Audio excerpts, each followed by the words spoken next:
मोर।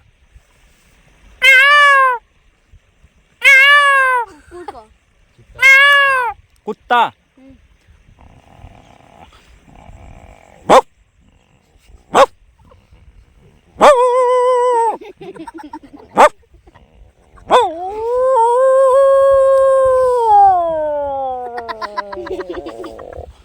अब जौन कुतिया बिया उ कैसे भोकी? पीलावा बलाई कुतिया के तक कुतवा बलाई।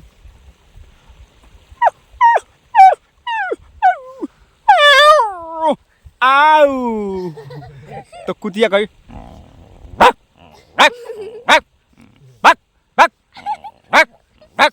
तब वो पीलावा कही